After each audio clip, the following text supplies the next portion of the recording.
Hello students, welcome to my channel. आज हम chapter 8 का इंट्रोडक्शन पार्ट करेंगे। इस पार्ट में हम कुछ बेसिक आइडेंटिटीज, फॉर्मूलेज, इन सब के बारे में पढ़ेंगे। तो देखिए, ट्रिग्नोमेट्री जो है वो मोस्टली राइट एंगल्स पे अप्लाई होती है, जिसमें 90 डिग्री एंगल बनता है। राइट एंगल वो होता है जिसमें 90 डिग्री का एंगल बनता है। इसके सामने वाले एंगल को हम थीटा बोलते हैं। वो इधर भी हो सकता है या इस साइड भी उसके हो सकता है। तो हम साइन थीटा की वैल्यू कैसे निकालेंगे? साइन थीटा का मतलब होता है P अपॉन में H। P से परपेंडिकुलर, H से हाइपोटेन्यूज। परपेंडिकुलर वो साइड होती है ट्रायंगल की जो थीटा के सामने होती है। अगर हम थीटा इस तरफ वाला ले रहे हैं तो उसके सामने वाली जो ये साइड है ये परपेंडिकुलर हो जाएगी और ये हाइपोटेन्यूज हो जाएगी। हाइपोटेन्यूज तो कांस्टेंट होती है, वो चेंज नहीं होती। इसके नीचे वाला ये बेस हो जाएगा। तो देखिए, अब साइन थीटा, अगर हमने थीटा एंगल C पर लिया है तो परपेंडिकुलर अपॉन में हाइपोटेन्यूज है, तो परपेंडिकुलर क्या हो जाएगा हमारा AB और हाइपोटेन्यूज क्या हो जाएगा हमारा AC।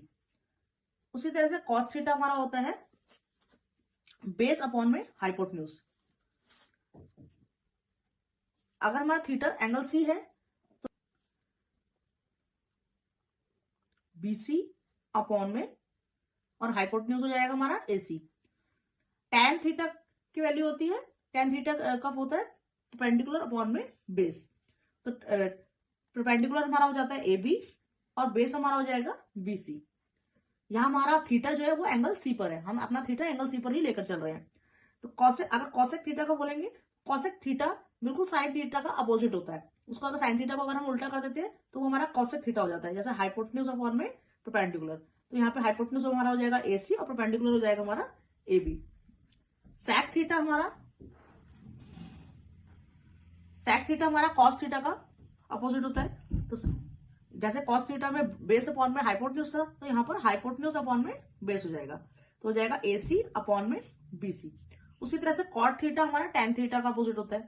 टैन थीटा हमारा परपेंडिकुलर अपॉन में बेस था, तो कॉट थीटा हो जाएगा बेस अपॉन में परपेंडिकुलर, हो जाएगा हमारा BC अपॉन में AB। इसको हम शॉर्ट फॉर्मूले से, आपके स्कूल में भी कराया जाता होगा, उससे भी याद कर सकते हैं। पंडित बद्री प्रसाद हर हर बोले। अब देखिए, ये बन गया हमारा साइन थीटा, ये कॉस थीटा और ये टैन थीटा। इसी का अपोजिट यहां लिख देते हैं हम, कॉसेक थीटा, सेक थीटा और कॉट थीटा। तो इसको आप ऐसे शॉर्ट ट्रिक से भी याद कर सकते हैं। अब देखिए, अभी हमने पढ़ा कि साइन थीटा जो होता है वो कॉसेक थीटा का रेसिप्रोकल होता है, तो हम उसको ऐसे भी लिख सकते हैं, 1 में कॉसेक थीटा। उसी तरह से कॉसेक थीटा साइन थीटा का रेसिप्रोकल होता है, तो 1 में sine theta. Cos theta sec theta का रेसिप्रोकल होता है, तो 1 में सेक थीटा। और सेक थीटा कॉस थीटा का रेसिप्रोकल होता है, जिसको हम 1 में कॉस थीटा लिख सकते हैं। तो टैन थीटा कॉट थीटा का रेसिप्रोकल होता है और कॉट थीटा टैन थीटा का रेसिप्रोकल होता है। तो इन फॉर्मूलाज को हमें ध्यान में रखना है।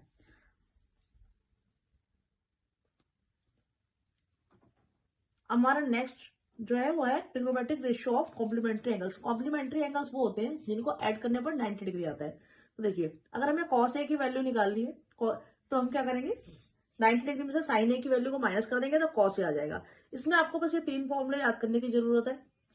बाकी के 3 जो है इसके अपोजिट है सेम। साइन ए का opposite cos A, tan A का अपोजिट कॉट ए और सेक ए का अपोजिट कॉस ए के, बिल्कुल इसके अपोजिट है। देखिए, जैसे ए प्लस सी अगर 90 डिग्री होता है, तो अगर हमें सी की वैल्यू निकालनी है तो हम क्या करेंगे, 90 डिग्री में से ए को माइनस कर देंगे। तो उसी तरह से सेम ये फॉर्मूले अप्लाई होंगे।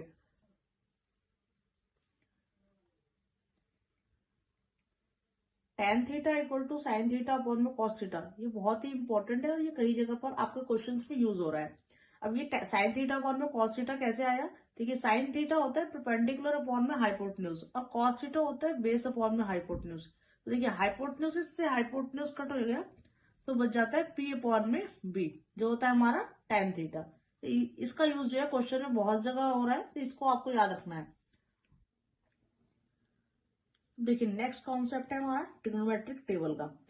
ट्रिग्नोमेट्रिक टेबल आप लोग बना भी सकते हैं, इसको याद भी कर सकते हैं। इसको बनाने और याद करने की ट्रिक ये है कि आपको फर्स्ट वैल्यू याद होनी चाहिए बस साइन ए की। साइन थीटा की जो भी वैल्यूज है वो आपको याद होनी चाहिए कि 0 डिग्री पे 0 आएगा, 30 डिग्री पे 1/2 आएगा, 45 डिग्री पे 1/√2, 60 डिग्री पे √3/2 एंड 90 डिग्री पे 1। फर्स्ट लाइन आपको अगर याद हो गई तो आप बाकी की पूरी वैल्यूज आप बना सकते हैं। तो देखिए साइन ए का ही बिल्कुल अपोजिट हो जाएगा कॉस ए। यहाँ पीछे से लिखना शुरू कर दीजिए 1 √3/2, 1/√2, 1/2, 0। उसके बाद tan ए लिखने के लिए आप इन दोनों को डिवाइड कर लीजिए, कॉस ए और साइन ए को। जब हम डिवाइड करेंगे तो यहाँ पे 0 आ जाएगा। 1/2 और √3/2 को डिवाइड करेंगे तो 1/√3 आ जाएगा। 1/√2 और 1/√2 को डिवाइड करेंगे तो 1/1 आ जाएगा। देखिए मैं आपको करके भी दिखा देती हूँ। Cos A, cos sine 45 degree और कॉस 45 डिग्री। साइन 45 डिग्री को हम डिवाइड कर देते हैं कॉस 45 डिग्री से, तो हमारा tan निकल आ जाएगा। तो साइन 45 डिग्री है 1/√2 और कॉस 45 डिग्री भी है 1/√2। दोनों का डिवाइड कर लेते हैं। देखिए 1/√2 मल्टीप्लाई √2/1, दोनों को हम मल्टीप्लाई कर लेते हैं। ठीक है, तो ये कट जाएगा तो आंसर हमारा 1 आ गया। देखिए हमारा यहाँ पे आंसर 1 आ रहा है tan का। इस तरह से आप इसको डिवाइड करके निकाल सकते हैं tan की वैल्यू को। उसके बाद हम जाते हैं कॉसेक पे। तो कॉसेक देखिए आपका कॉस ए का अपोजिट है, बिल्कुल उसको पीछे से स्टार्ट कर दीजिए। यहाँ पे 0 है वहां नॉट डिफाइंड लिख दीजिए। 1/2 है तो यहाँ पे 2 आ गया, 1/√2 है तो यहाँ √2 आ गया, और √3/2 है तो यहाँ पर 2/√3 आ गया। स्टार्ट यहाँ पे 1 है 0 डिग्री पर, तो यहाँ पे 1 आ गया। उसी तरह आप sec हम लिख लेते हैं। sec जो है वो cosec के अपोजिट से लिखना शुरू कर दीजिए। यहाँ पे 1, फिर 2/√3, √2, 2 नॉट डिफाइंड।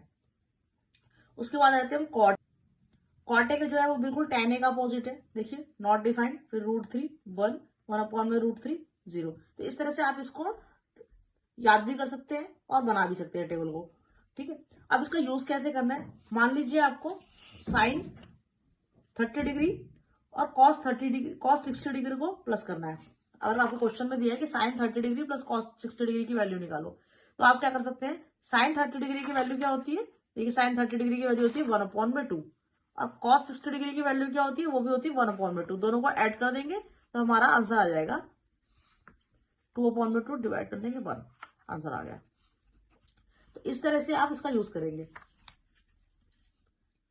अब नेक्स्ट कॉन्सेप्ट है हमारा ट्रिग्नोमेट्री आइडेंटिटीज का। इसके लिए आपको ये 3 आइडेंटिटी याद होनी चाहिए। Sine square A plus cos square A equal to 1, sec square A minus tan square A equal to 1, cosec square A equal to 1 plus cot square A. इसी से हमारी और भी आइडेंटिटीज निकल कर आ जाती है। जैसे देखिए sine square A plus cos square A equal to 1 होता है, तो अगर हमें साइन स्क्वायर ए निकालना है तो साइन स्क्वायर ए निकालना है तो वो हो जाता है 1 माइनस कॉस स्क्वायर ए।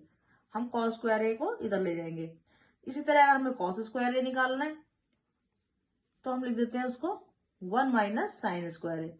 इसी तरह सेम हम इनमें भी यही कॉन्सेप्ट अप्लाई कर सकते हैं। अब अगर हमें tan स्क्वायर ए की वैल्यू निकालनी है तो हम 1 माइनस सेक स्क्वायर ए कर देते हैं। अगर हमें सेक स्क्वायर ए की वैल्यू निकालनी है तो हमें 1 प्लस tan स्क्वायर ए कर देते हैं। तो सेम इन तीनों आइडेंटिटी को हमें याद करके हम आगे भी अपना कॉन्सेप्ट लगा सकते हैं। और इन तीनों आइडेंटिटी का यूज हमारा एक्सरसाइज 8.4 में होने वाला है।